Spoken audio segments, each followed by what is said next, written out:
It was 6:47 a.m. when the hijackers made their first mistake. They saw the man mopping Terminal C and thought he was just another invisible worker. By 6:52 a.m., they realized they'd picked the wrong airport. Terminal C at Denver International Airport hummed with its usual pre-dawn rhythm. The first wave of business travelers hadn't arrived yet, but the infrastructure never slept. Maintenance crews worked methodically through their checklists. Security personnel rotated shifts, and in the furthest corner of the terminal, a man in a faded blue uniform pushed a yellow mop bucket across polished floors. Marcus Chun had been invisible for 3 years, not by accident, but by design. Every morning at 4:30 a.m., he clocked in at the custodial office, collected his supplies, and began the same route he perfected over 1,000 shifts. Terminal C, Level 1, Gates 1 to 30. For hours of methodical cleaning that most people never noticed, performed by a man most people never saw. The irony wasn't lost on him. For 15 years, Marcus had been the opposite of invisible. Delta Force doesn't produce anonymous operators. When your specialty is counterterrorism and your record includes 3 classified missions that prevented international incidents, anonymity is a luxury you can't afford. But that was before the injury, before the medical discharge, before the decision to disappear into the one place where exceptional people could hide in plain sight, among the essential workers who keep the world functioning. AT 6:41 a.m., Marcus noticed the first anomaly. 3 men in business suits entered through the main security checkpoint, but their behavior patterns were wrong. They moved with the measured precision of people conducting reconnaissance, not the hurried efficiency of travelers trying to catch flights. Their eyes swept the terminal systematically, cataloging exits, security positions, and crowd density. Marcus continued mopping, but his peripheral vision tracked their movement. The tallest one, Middle Eastern, mid-30s, wearing a Navy suit that fit too well for a casual business traveler, positioned himself near the central information kiosk. The second man, stockier with a beard, took a position near the escalator that led to the upper concourses. The third, younger and nervous, lingered near the bathroom entrance. Professional positioning, overlapping fields of view, exit coverage. Marcus had seen this pattern before in classified briefings and tactical scenarios. These weren't business travelers. They were setting up for something that AT 6:43 a.m. Marcus quietly reached for his radio, the one clipped to his belt next to his keys and ID badge. But before he could make contact, the nervous one pulled out a phone and began speaking in rapid Arabic. Marcus's linguistic training kicked in. He caught fragments about timing, positions, and the word now repeated twice. The realization hit him like ice water. This wasn't reconnaissance. This was the execution phase. AT 6:45 a.m. The fire alarm in Terminal B went off. Not unusual. Construction work often triggered false alarms. But Marcus noticed something others didn't. The 3 men didn't react with surprise or confusion. They checked their watches simultaneously, confirming that this accidental alarm was part of their coordination. The diversion had begun. Marcus abandoned his mop bucket and began moving toward the nearest security station, but stopped when he saw the real problem. 2 TSA officers were walking toward Terminal B to investigate the alarm, leaving only 1 agent at the main checkpoint. The timing was too perfect to be coincidental. AT 6:46 a.m., Marcus realized he was watching the opening moves of a coordinated attack. The alarm was pulling security resources away from Terminal C. The 3 men weren't carrying visible weapons, which meant they either had them concealed or were planning to acquire them inside the secured area. His mind raced through possibilities. Airport attacks typically involved either hijacking aircraft or targeting dense concentrations of civilians. Terminal C housed gates for 3 major airlines, with morning flights to New York, Los Angeles, and Chicago. If these men were planning to commandeer aircraft, they would need to get past security first.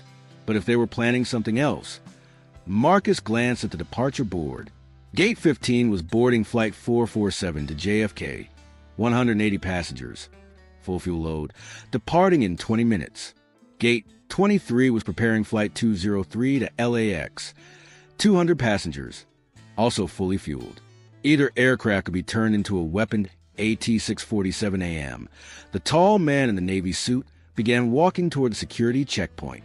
His movements were casual, but Marcus caught the subtle bulge under his left armpit, a concealed weapon. Don't forget to subscribe to the channel. Thumbs up, you can help more people hear this story by liking this video. Bell, every week we share unforgettable stories of silent heroes. The man reached into his jacket pocket and pulled out what appeared to be a standard boarding pass and ID.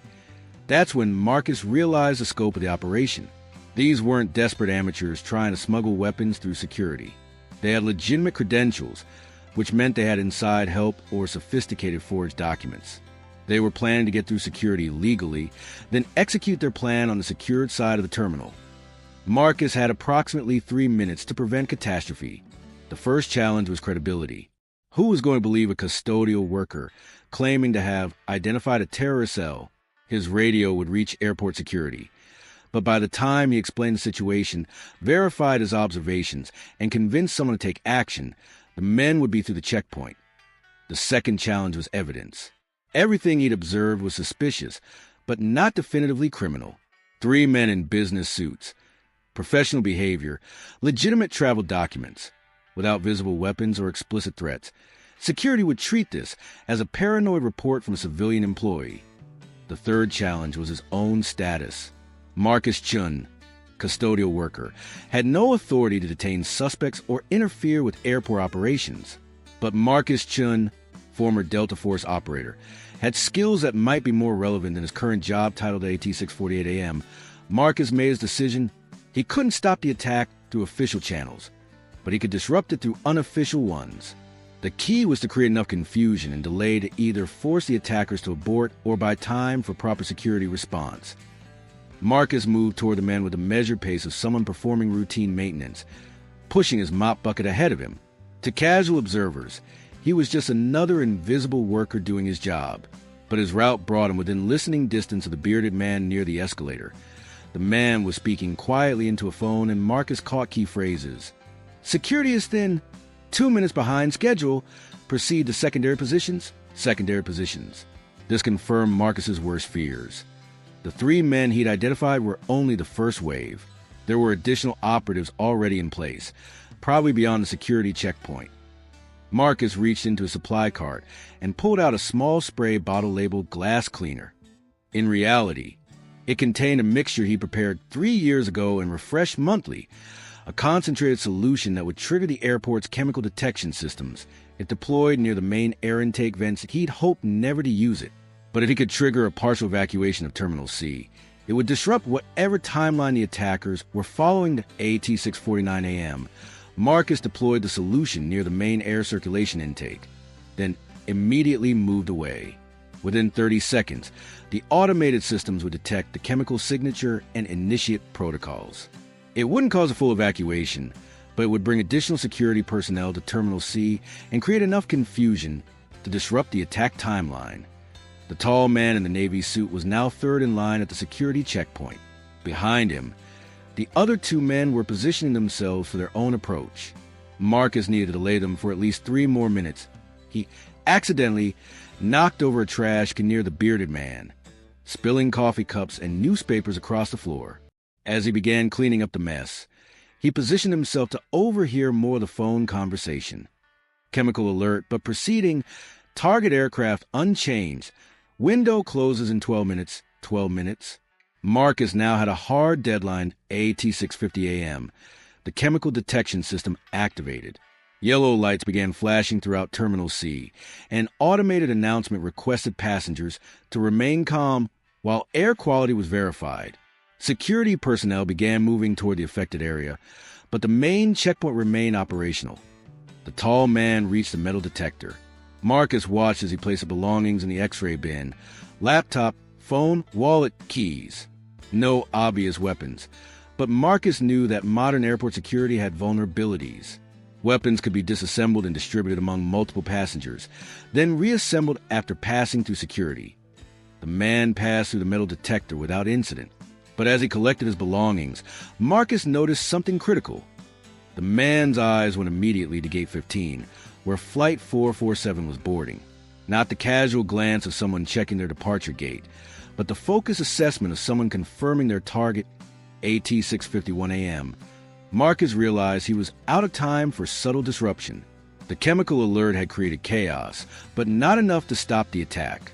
Security was responding to the wrong threat, while the real danger was about to pass through checkpoint. Marcus made a decision that would end his anonymity forever. He walked directly to the security checkpoint and spoke to the remaining TSA agent. "Officer, I need to report a credible threat. 3 men, coordinated behavior, possible weapons past security." The agent, a young woman named Sarah according to her badge, looked skeptical. "Sir, are you a passenger? Do you have identification?" Marcus pulled out his custodial ID and his other identification, the one he'd hoped never to use again. His military ID, still valid for certain purposes, marked him as a former Delta Force operator with highest level security clearance. Sarah's expression changed immediately. "Sir, what do you need me to do?" "Stop the man in the Navy suit who just passed through, detain him for additional screening, and call for backup. There are at least 2 more coming through, plus additional operatives already in the secure area." Sarah immediately activated her radio. "Security supervisor to Checkpoint C. 1. Immediate response required. Credible threat assessment from authorized personnel." At 6:52 a.m., everything changed. The tall man in a Navy suit was 20 feet past the checkpoint when Sarah's supervisor, a veteran TSA agent named Rodriguez, called for him to return for additional screening. The man turned, and Marcus saw his expression shift from casual confidence to calculated assessment. For a moment, the man considered complying, but then his eyes met Marcus's, and recognition flickered across his face. Not personal recognition. They'd never met, but professional recognition. The man realized he was looking at someone who'd identified him not as a suspicious passenger, but as an operational threat. The man's hand moved toward his jacket pocket, but Marcus was already moving. 3 years of custodial work hadn't dulled his reflexes or his tactical thinking. He vaulted over the security barrier with fluid precision, closing the distance to the suspect in seconds. The confrontation was brief but decisive. The man reached for what appeared to be a small device. Not a weapon, but possibly a detonator or communication device. Marcus intercepted the movement, using techniques that were muscle memory from 1,000 training sessions. Within 30 seconds, the man was restrained, and Marcus had secured a device. It was a modified smartphone with applications that didn't match any standard software, clearly designed for coordinated communication and timing. Rodriguez. Marcus called the security supervisor. "This device needs to go to federal authorities immediately." And those 2 men approaching the checkpoint, they're part of the same operation. Rodriguez, a 20-year veteran who'd seen enough to trust his instincts, immediately sealed the checkpoint and called for federal backup. AT 6:53 a.m. The remaining 2 suspects realized their operation had been compromised. The bearded man near the escalator began moving toward the exit, but Marcus had anticipated this. He quietly activated every security protocol he remembered from his military training, including requesting that airport police seal the terminal exits. The nervous younger man tried to blend into the crowd of passengers confused by the chemical alert, but Marcus had marked his position. He guided security personnel to both suspects, using his knowledge of airport layout and crowd psychology to predict their movements. AT 6:55 a.m. Airport police had all 3 suspects in custody. But Marcus knew this was only the beginning. The references to secondary positions and target aircraft meant there were additional operatives somewhere in the secure area. Marcus approached Rodriguez. "We need to ground Flight 447 and 203 immediately, and we need federal counterterrorism teams to sweep both aircraft." "Sir, you're talking about shutting down major operations based on a coordinated attack that was interrupted, not prevented." Marcus interrupted. "Those 3 men were the entry team. The actual attack is still in progress." Rodriguez looked at the detained suspects, then at Marcus. "What do you need from me?" "Call FBI counterterrorism. Tell them you have credible intelligence about a coordinated aircraft attack, and keep those planes on the ground until they've been cleared." At 6:57 a.m., FBI agents arrived at Terminal C. They found Marcus Chun, former Delta Force operator, coordinating with airport security to process 3 detained suspects and secure evidence of what appeared to be a sophisticated terrorist operation. Agent Patricia Valdez, the lead federal investigator, reviewed Marcus's military record and his account of the morning's events. Mr. Chun, your observations and actions appear to have disrupted a significant threat, but we need to verify whether there are additional operatives. Marcus handed her the modified smartphone he'd taken from the first suspect. This device was designed for coordinated communication. If you can break its encryption, it should reveal the full scope of the operation. At 7:02 a.m., FBI technical analysts began examining the device. Within minutes, they discovered communications with 4 additional individuals, all of whom had purchased tickets on Flight 447 and 203. The secondary operatives were identified and detained before either aircraft departed. A search of their belongings revealed disassembled weapons designed to pass through security screening individually, but assemble into functional firearms. Once combined, at 7:15 a.m., Agent Valdez approached Marcus as he sat in the security office, still wearing his custodial uniform. Mr. Chun, preliminary analysis suggests you prevented a coordinated hijacking that would have involved 2 aircraft and approximately 380 passengers. Marcus nodded but didn't smile, just doing what needed to be done. The question now is what happens next. Your cover identity is blown, and your actions today will generate significant attention. Marcus had already considered this. 3 years of invisibility were ending, but he'd made peace with that decision the moment he chose to act. I understand. I'll need to relocate and establish a new identity. Actually, there's another option. We could use someone with your background and your ability to blend into civilian environments. The Department of Homeland Security has been developing programs that place experienced operators in key infrastructure positions: airports, transportation hubs, government facilities. People who can identify threats that traditional security might miss. Marcus considered this. It would mean abandoning his quiet anonymity, but it would also mean using his skills to protect people again. What would that involve? Officially, you'd still be a custodial worker. Unofficially, you'd be our eyes and ears in one of the country's most vulnerable environments, with full federal backing and resources. At 7:30 a.m., Marcus made his decision. The attack had been prevented, but the threat environment hadn't changed. Airports remained vulnerable to sophisticated attacks by operatives who understood how to exploit security gaps and human psychology. He could return to invisibility, find a new job in a new city, and hope that someone else would be watching when the next attack came. Or he could accept that his years of training and experience came with an ongoing responsibility. I'll take the position, Marcus told Agent Valdez, but I have conditions. Name them. I want regular briefings on threat intelligence. I want direct communication with federal counterterrorism units. And I want assurance that when I identify a threat, the response will be immediate and decisive. Agent Valdez nodded. Done. Welcome to the team, Mr. Chan. At 8 a.m., Marcus walked back through Terminal C, now bustling with the normal morning rush of passengers. To most observers, he was still just a custodial worker in a blue uniform, but his radio was now encrypted federal equipment. His identification included federal law enforcement credentials, and his job description had quietly expanded to include threat assessment and intelligence gathering. The mop bucket was the same. The uniform was the same. But Marcus Chun was no longer invisible by accident. He was invisible by design, a guardian hiding in plain sight. Later that morning, news report would describe a security incident at Denver International Airport that resulted in the detention of 7 individuals and the temporary delay of 2 flights. The details would be classified, and the public would never learn how close they had come to a coordinated terrorist attack. Marcus returned to his routine, mopping floors and emptying trash cans. But now he watched everything with the trained eye of someone who understood that the next attack was always being planned, and the next ordinary morning might be the day when invisible guardians would need to step forward again. At 8:15 a.m., a woman in a business suit approached him. "Excuse me, are you the custodial worker who helped with the security situation this morning?" Marcus looked up from his mop bucket. "Just doing my job, ma'am," he smiled. "My flight was delayed because of the incident.